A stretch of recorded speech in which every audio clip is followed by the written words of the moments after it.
আজকে করে দেখাবো উনুনে তৈরি চিকেন চাপের রেসিপি, তাও আবার রেস্টুরেন্ট স্টাইলে। যেভাবে যে করে দেখাবো প্রপার মাপ তোমাদেরকে দিয়ে দেবো। আমি এখানে 1.5 কেজি চিকেন রান্না করেছি, তোমাদের কিন্তু 1 কেজি হিসেবে মাপটা দেবো যাতে তোমাদের করতে সুবিধা হয়। চলো দেখিয়ে দিই। আমি এখানে 1.5 কেজি চিকেনকে ভালো করে ধুয়ে নিয়েছি ম্যারিনেট করার জন্য। তোমাদের মাপ বলবো 1 কেজি হিসাবে। তোমরা যদি 1 কেজি চিকেন বানাও তার জন্য নেবে 5 চামচ পেঁয়াজ বাটা, 1 চামচ আদা বাটা, 1.5 চামচ রসুন বাটা, আর লঙ্কাটা যে যেমন ঝাল খাও সেই হিসাবে নেবে কিন্তু। তারপর এটাকে কিন্তু ভালো করে ম্যারিনেট করতে হবে। যত ভালো করে এটাকে তোমরা ম্যারিনেট করবে তত কিন্তু জিনিসটা ভালো হবে খেতে। তাই ম্যারিনেশন কিন্তু হচ্ছে সব থেকে মেন পার্ট, ঠিক আছে? তো তোমাদের আগে সব বলে দিই যে কী কী লাগবে। তোমরা তারপর নেবে 4 মগজ 1 চামচ, পোস্ত নেবে 1 চামচ, আর কাজু নেবে 10 পিস মতো। দেখো এখানে আমি 1.5 কেজি যেহেতু চিকেন নিয়েছি তাই হিসাব করে এখানে দিয়ে দিয়েছি। আজকে কিন্তু রান্নাটা করেছিল আমার বোন।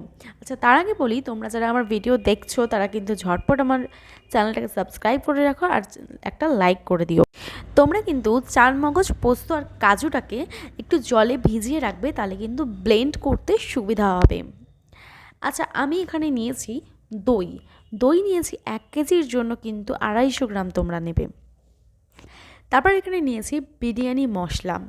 আর তোমাদের কিন্তু বারবার বলছি, ম্যারিনেশনটাকে যে কটা জিনিস মেশাবে সেটাকে কিন্তু আগে পার্টে পার্টে ভালো করে মাখতে হবে, ঠিক আছে? তাহলে কিন্তু মশলাগুলো একদম চিকেনের ভিতর ভালো করে ঢুকে যাবে। দেখো আমি যেটাই মেশাচ্ছি সেটা কিন্তু ভালো করে আগে ম্যারিনেট করছি। তোমরা কিন্তু অবশ্যই এখানে জল ঝরানো টক দই ইউজ করবে। বাজার চলতি অনেক জল ঝরানো টক দই তোমরা পেয়ে যাবে। আর যদি না পেয়ে থাকো তাহলে কিন্তু তোমরা আমুলের ইউজ করতে পারো। এই যে ইউজ করছি যে টক দইটা, সেটা কিন্তু অবশ্যই একটুখানি জল ঝরিয়ে নেওয়ার চেষ্টা করবে। একটু ছাঁকনিতে ফেলে ঝরিয়ে নিলেই কিন্তু একদম জলটা ঝরে যাবে। আর এখানে যে বিরিয়ানি মশলার কথা বললাম, এটা কিন্তু আমি সানরাইজের বিরিয়ানি মশলা ইউজ করেছি। আর তোমাদের দেখাবো আমি এখানে আরেকটা সিক্রেট মশলা ইউজ করেছি, সেটাও তোমাদেরকে দেখিয়ে দেবো। আর তোমরা যদি চাও এই সিক্রেট মশলার রেসিপিটা, তাহলে কিন্তু আমি তোমাদেরকে দেখিয়ে দেবো যে সিক্রেট মশলাটা কী কী দিয়েছি। তোমাদের আমি অবশ্যই এখানে দেখিয়ে দিচ্ছি, দেখো কী কী রয়েছে।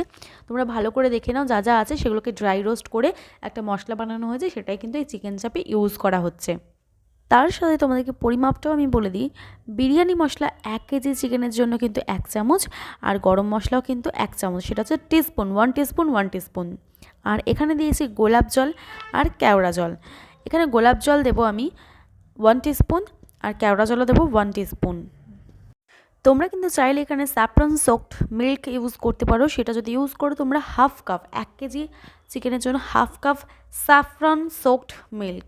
অনেকেই চিকেন চাপে হচ্ছে ফুড কালার ইউজ করে কালারের জন্য। তোমরা একবার স্যাফরন মিল্ক ইউজ করো, দেখবে কালার দুর্দান্ত আসবে। আর এখানে আমি ইউজ করছি নুন। নুনটা যে যার স্বাদ অনুযায়ী তোমরা ইউজ করবে। আর নুনটা দেওয়ার পর আমি কিন্তু এখানে দেবো মিল্ক, গুঁড়ো দুধ, ঠিক আছে? আমি 10 টাকার প্যাকেট ইউজ করেছি আমুল স্প্রের। তোমরা যে কোনো গুঁড়ো দুধ ইউজ করতে পারো। আমি এখানে 10 টাকার একটা প্যাকেট ইউজ করেছি 1.5 কেজি চিকেনের জন্য। তোমরা হচ্ছে এই প্যাকেটের হচ্ছে একটু কম পুরো প্যাকেটটা ইউজ করবে। আর তারপরে দিয়েছি আমি ছাতু। ছাতু আমি এখানে ইউজ করেছি 3 চামচ। তোমরা 1 কেজি চিকেনের জন্য ইউজ করবে। 1 কেজি চিকেনের জন্য 3 টেবিল স্পুন ছাতু লাগবে। চিনি তোমরা ইউজ করবে 1 টিস্পুন। আর তোমরা দেবে হচ্ছে 2 চামচ ঘি আর একটু মিঠা আতর। মিঠা আতর এখানে দেওয়া হয়েছে কিন্তু 6 থেকে 7 ফোঁটা। তোমাদের 1 কেজি চিকেনের জন্য 4 ফোঁটা দিলেই এনাফ। তারপর এখানে লঙ্কার গুঁড়ো ইউজ করেছি। লঙ্কার গুঁড়োটা কিন্তু খুব বেশি লাগবে না। তোমাদের যারা ঝাল যেমন খাও, তোমরা যদি ঝাল কম খাও তাহলে তোমরা কাশ্মীরি লঙ্কার গুঁড়ো যেটা হয় সেটা ইউজ করতে পারো কালারের জন্য। আর তারপর এখানে দেবে 2 চামচ ঘি, আমি এখানে দেখাতে ভুলে গেছি। দিয়ে ভালো করে ম্যারিনেট করে রাখবে। আর 5 চামচ ওর মধ্যে তেল দেবে। তারপর তেলটা গরম হয়ে গেলে চিকেনগুলো কিন্তু মশলাগুলো একটু কাছিয়ে রেখে তারপর চিকেনগুলোকে ছেড়ে দেবে। চিকেনগুলোকে হালকা করে ফ্রাই করতে হবে। আরেকটা জিনিস বলে দিই, চিকেন চাপ করার সময় কিন্তু আঁচটা একদম লো ফ্লেমে থাকবে। একদম আস্তে আস্তে কিন্তু চিকেন চাপ রান্না হবে, কারণ এর মধ্যে কোনো রকম কোনো জল দেওয়া হবে না। তাই একদম আস্তে আস্তে করে রান্না করতে হবে, ভালো করে কষাতে হবে। আর চিকেন চাপ কিন্তু একদম তেলেই রান্না হবে, কোনো রকম কোনো জল এক্সট্রা ইউজ করা হবে না।